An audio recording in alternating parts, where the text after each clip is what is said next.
Je sais bien, tu as un grand succès. Ah oui, il a un succès fou. D'ailleurs, vous allez pouvoir faire ça à deux. Qu'est-ce que vous êtes venu faire ici aujourd'hui? Nadège, voilà. Qu'est-ce qui se passe, Nadège? On a découvert Franck Lepage au Vent des Îles par l'intermédiaire du directeur. Et du coup, on est en train de se dire que c'est un peu notre méta-pensée. Et puis, il bouleverse un petit peu des concepts du langage qu'on avait nous aussi. Et voilà, j'ai carrément envie de le voir. Quel est le sujet ce soir de cette conférence? Alors, le sujet de cette conférence, c'est un petit peu tout. Il va remettre en question un petit peu tous les propos qu'on peut avoir voilà, aujourd'hui. Mais après, faut savoir aussi que du coup, moi, je vais me servir de ce que dit Franck Lepage pour ma formation en master et voilà, me servir de ce qu'il dit aussi pour alimenter mon mémoire. Voilà.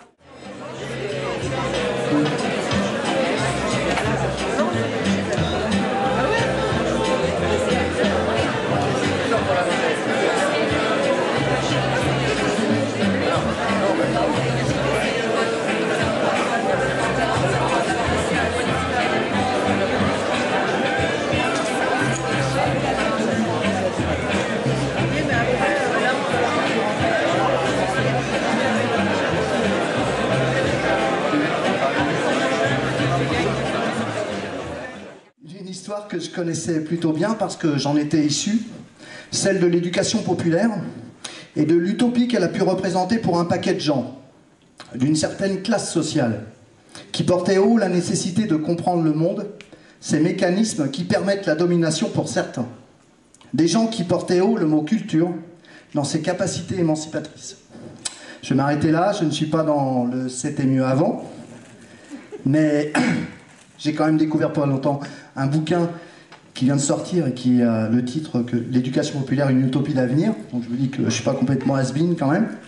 Donc si nous pouvons accueillir cette conférence gesticulée, c'est grâce à la mobilisation donc, du réseau des centres sociaux, de sa fédération, mais aussi de la direction départementale de la cohésion sociale, qui depuis 2012 s'est vu rattaché à son ministère de tutelle le mot éducation populaire, parce qu'il avait été viré dans le gouvernement précédent. Hein, donc cette idée elle est quand même toujours valable aujourd'hui.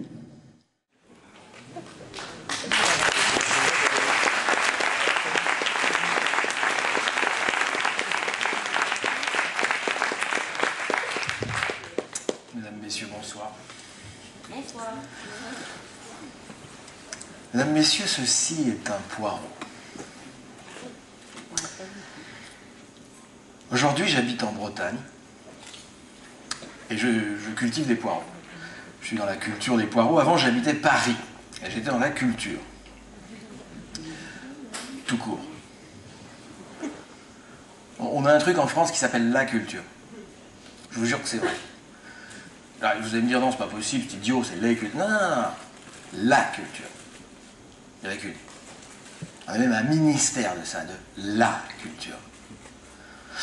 Et alors, chez nous, en France, quand vous dites à quelqu'un « je suis dans la culture », le type comprend tout de suite que vous n'êtes pas dans les poireaux, vous voyez. Et moi, j'étais dans la culture. Dans la culture, quoi, ok. La culture avec un gros cul. Et donc, j'habitais Paris. Hein, quand vous êtes dans la culture, en France, très très souvent, vous habitez Paris. Enfin, je veux dire, c'est là qu'ils sont tous, quasiment. C'est la capitale des cultivateurs. Et donc... Et il m'est arrivé un truc terrible que je vais vous raconter ce soir. J'ai arrêté de croire à ça. J'ai arrêté de croire à la culture. C'est une expérience terrible que je souhaite à personne. Enfin, sauf si vous aimez la Bretagne. Si vous voulez, j'ai fini par me dire que c'était une espèce de nouvelle religion. La religion de la gauche, en gros, vous voyez, avec une nouvelle forme de sacré qui est l'art, inquestionnable. Et alors moi, je suis devenu athée culturel, quoi. En gros, à 40 ans. J'avais arrêté de croire au Père Noël à, je sais pas, c'est quel âge qu'on a arrêté ça, 7 ans, un truc comme ça, 6 ans, 5 ans. Enfin, c'est un gros choc, je sais pas si vous vous rappelez, enfin, vous réalisez que vos parents vous ont arnaqué, enfin, c'est monstrueux ce truc, enfin bref. Donc bon, voilà, bof. Deuxième baffe, alors bon, chacun fait comme il veut. Moi, à 18 ans, j'ai arrêté de croire en Dieu, donc deuxième arnaque, ça fait beaucoup quand même, tu vois, je veux dire.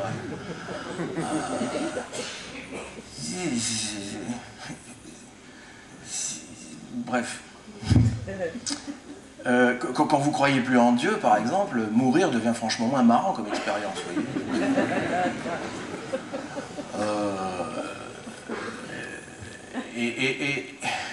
Je me dis s'il existait, pourquoi il aurait besoin d'y croire? Enfin bon, bref. Et donc, je veux dire, et puis alors à 40 et quelques années, alors là, catastrophe. Là, j'ai arrêté de croire à la culture, alors là, il vous reste plus rien. Enfin, je veux dire, c'est terrible. Vous perdez tous vos amis à gauche, déjà d'entrée. En France, quand vous dites je crois plus à la culture, bon, vous perdez tous les socialistes. Bon, ça c'est réglé. Mais même les communistes, même les trotskistes. En France, quand vous dites je crois plus à la culture, putain, il reste quoi, 2-3 excités de la CNT encore pour te dire bonjour, tu vois, je veux dire. Donc c'est l'histoire qui m'est arrivée que je vais vous raconter ce soir. Alors quand je dis que je crois plus à la culture, il faut qu'on se mette d'accord. Là on est en train de se mettre d'accord, hein, ça n'a pas commencé, je vous dirai quand ça commence. Vous verrez, il y a une très longue intro et un tout petit spectacle en fait. On se met d'accord sur quelques notions. Quand je dis que j'ai arrêté de croire à la culture, en fait c'est un peu vague comme phrase. Il faudrait que je sois plus précis, il faudrait que je dise j'ai arrêté de croire en un truc qu'on appelle la démocratisation culturelle. Voilà. Vous devez connaître ça ici, on dit aussi la réduction des inégalités culturelles. On parle d'ascension sociale par la culture. Vous voyez, c'est cette idée que si on file de la culture à quelqu'un, ou si on se gave de culture, on monte dans la société. Vous voyez, et qu'on comble l'écart avec les riches. Voilà, c'est à ça que j'ai arrêté de croire. Oui, parce que j'étais dans la culture des pauvres. Enfin, maintenant je suis dans la culture des poireaux. Enfin, vous voyez. Depuis que je cultive des poireaux, j'ai beaucoup plus de succès, par exemple. Vous voyez. Quand j'essayais de cultiver des pauvres, alors là, je me tapais mes bide sur bide. Enfin, je veux dire, le pauvre est une espèce qui résiste à la culture, hein, il faut le savoir. Enfin, alors, je faisais ça dans les banlieues, hein, c'est là qu'ils sont aujourd'hui. Et mon travail de cultivateur, enfin, consistait à les cultiver, à leur balancer de l'engrais culturel, si vous voulez, pour les cultiver, enfin pour les faire pousser, quoi, vous voyez, essentiellement sous forme d'art contemporain. Il y a beaucoup de fumier dans l'art contemporain, et donc je leur balançais, donc j'allais dans les quartiers, puis je leur balançais de la danse contemporaine, du théâtre contemporain, de la photographie contemporaine, de la musique contemporaine, voilà, pour les cultiver, enfin pour les faire pousser, quoi, vous voyez, pour qu'ils rattrapent les inégalités culturelles, ils rattrapent les riches, bon, voilà. C'est à ça que j'ai arrêté de croire. Je vous parle des potirons, si j'avais le temps, tiens. Parce que le potiron, quand on vous prévient pas qu'un plant de potiron, ça nourrit une famille de Roms pendant un an.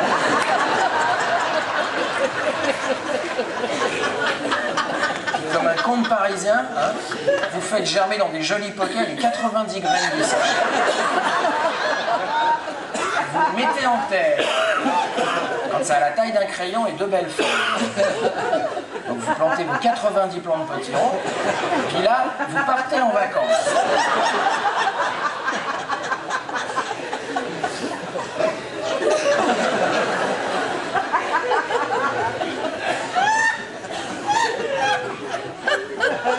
La gueule du jardin. Puis là, tu fais chier, mais tous tes potes. Tu vas pas me prendre un potiron.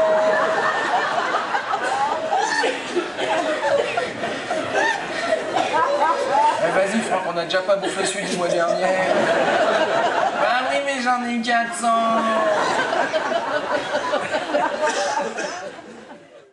Attention, je vous parle pas des droits de 58, hein, le droit à l'éducation, à la santé, je vous parle pas de ça. Je vous parle des 4 droits qui sont déclarés. Déclarés, ça veut dire qu'ils étaient là, il suffit de les déclarer. Vous savez quels c'est, vous les connaissez, dans l'ordre? Le premier droit qui est déclaré en 89, le droit de propriété. Vous allez dire, ben non, ça existait déjà, le droit de propriété, vous pouvez avoir une chaumière, un âne, des sabots, écoutez, soyez marxiste un peu, ça c'est la propriété d'usage, on s'en fout de celle-là, elle n'a jamais été interdite, même dans les pays communistes. Je vous parle de la propriété lucrative. C'est-à-dire le premier droit qui est décrété, c'est le droit de posséder une usine. On dit un moyen de production, et les ouvriers qui sont dedans.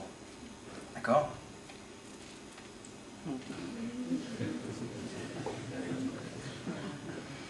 Je vous rappelle que le socialisme, c'est le refus de ça. C'est la propriété collective des moyens de production. C'est l'idée qu'on ne puisse pas posséder une entreprise à titre privé, sauf une petite entreprise toute petite, mais pas un gros machin. Deuxième droit qui est décrété, la liberté de faire ce que vous voulez de votre propriété. Je vous rappelle la définition du droit de propriété en France, usi et abusi, le droit d'user et d'abuser d'un bien. Si vous avez la Joconde, en tant que propriétaire, vous avez le droit de la brûler, le droit d'user et d'abuser d'un bien. Si vous êtes monsieur Michelin, l'année de vos bénéfices records, vous avez le droit, en tant que propriétaire, de licencier 7000 femmes et hommes sur les quartiers de Clermont-Ferrand.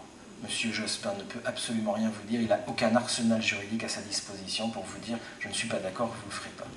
C'est son droit de propriétaire. Troisième droit, le droit de sûreté, c'est le droit qu'on protège votre usine contre des ouvriers qui voudraient s'en emparer. Et quatrième droit, le droit de résistance à l'oppression, c'est le droit qu'on protège votre entreprise, votre usine contre des États qui voudraient s'en emparer. Je vous rappelle que Sarkozy, juste avant de partir, était en train d'essayer de faire passer à toute vitesse le remboursement des nationalisations à la famille Renault, au nom de leur droit de propriétaire. Et donc ces quatre droits-là signent la naissance, la vraie naissance du capitalisme, hein, dans sa version, vraiment, comme nous la connaissons actuellement, la version industrielle. Avant, ça compte pas. Le capitalisme est une forme extrêmement courte, qui ne va pas durer très longtemps. Je pense que des gens dans cette salle verront la fin du capitalisme. Il y a eu des sociétés de marché, hein, non capitalistes. Et il y aura des sociétés de marché, il y aura des marchés non capitalistes. Le capitalisme est une forme d'organisation du marché totalement imbécile qui tient en trois mots. Vous connaissez la définition du capitalisme, si vous ne la connaissez pas, je vous la donne. C'est le droit, c'est pour ça que la Révolution française arrive, le droit d'accumulation illimitée. Vous avez la définition d'un système économique imbécile. Le droit d'accumulation illimitée. Quel que soit le prix à payer pour cette accumulation, d'accord ? Et donc c'est un système mortifère, c'est un système suicidaire, maintenant on le sait, on le voit, hein, crise écologique, c'est un système triste, fondamentalement triste, c'est un système névrotique, psychotique, c'est un système psychotique. Et il va s'effondrer à cause de la fin du pétrole notamment. Mais ça ne va pas se passer bien. Oui, donc merci. Donc, à partir de la Révolution française, une nouvelle explication se met en place pour faire accepter les inégalités aux gens. C'est que si vous êtes pauvre et qu'il y en a un qui est riche, c'est parce que vous n'avez pas bien travaillé à l'école.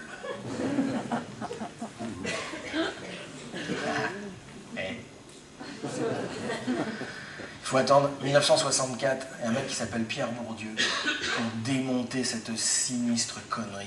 L'école reproduit les rapports sociaux, elle ne les modifie pas. La fonction de l'école est de maintenir et de justifier les inégalités. D'accord ? L'école ne permet pas de faire ça. Vous allez dire, c'est pas vrai, j'en connais. Oui. 1% de fils d'ouvriers à l'université en 1944, 1% de fils d'ouvriers à l'université en 2013. Je vous parle des filières d'excellence, hein. J'en ai rien à foutre des filières où les riches vont pas. Et donc, vous savez combien d'ouvriers en France ? On a posé la question des étudiants Bac plus 5, Rennes 2, sciences de l'éducation.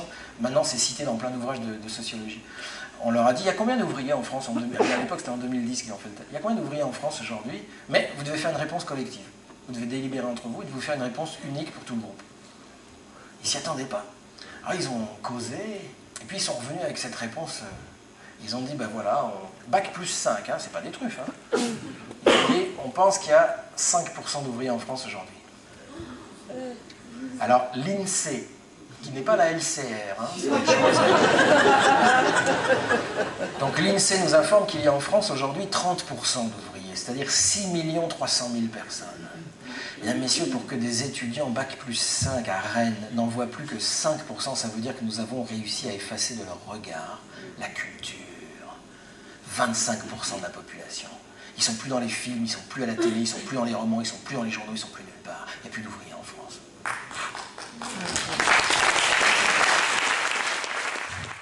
Et Paul Ricoeur nous disait avant de mourir, est démocratique une société qui se reconnaît divisée, c'est-à-dire traversée par des contradictions d'intérêts. Mon intérêt n'est pas votre intérêt, d'accord ? Mais qui se fixe comme modalité obligatoire d'associer chaque citoyen dans l'expression de ces contradictions, ok, liberté d'expression, l'analyse de ces contradictions. Ben, il y a déjà beaucoup moins de monde. Vous aurez des subventions pour que des jeunes vomissent les institutions dans des textes de rap, d'accord, vous avez des subventions pour ça, au nom de la liberté d'expression. Faut que la police nique ton mère, vous avez des subventions pour ça. Okay, mais gardez-les, je peux vous le dire, on l'a fait. Je peux vous dire, regardez, attends, il est très rigolo ton texte, attends, reste là. Faisons de l'analyse politique avec ce que tu as dit. Allons-y. Là, vous me dites combien vous avez comme subvention hein, dans la fiche projet. Hein. Vous faites quoi là avec les jeunes de l'analyse politique. Oui, vous pouvez passer là au service jeunesse, vite fait. Expression, analyse, la délibération avec des gens qui ne sont pas d'accord avec votre point de vue en vue d'arriver à un arbitrage. Ça, c'est pas nous, c'est le politique.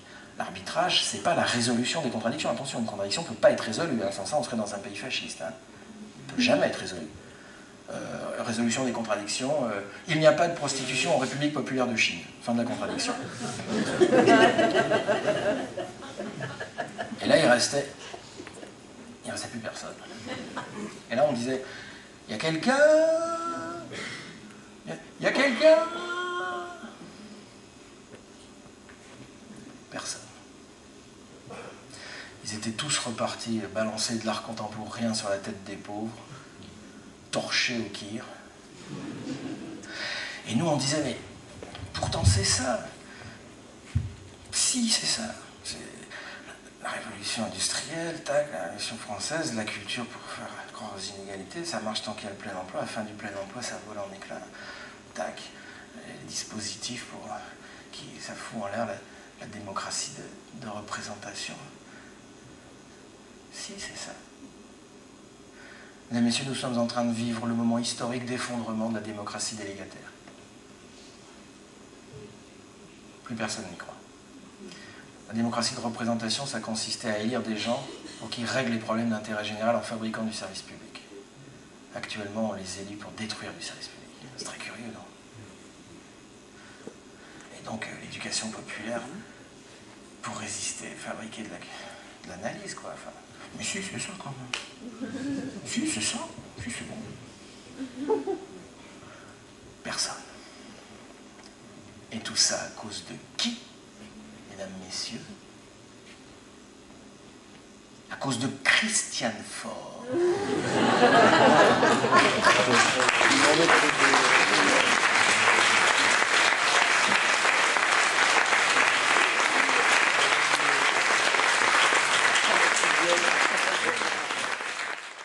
La liberté d'expression n'est que le premier temps du processus démocratique qui en compte 4.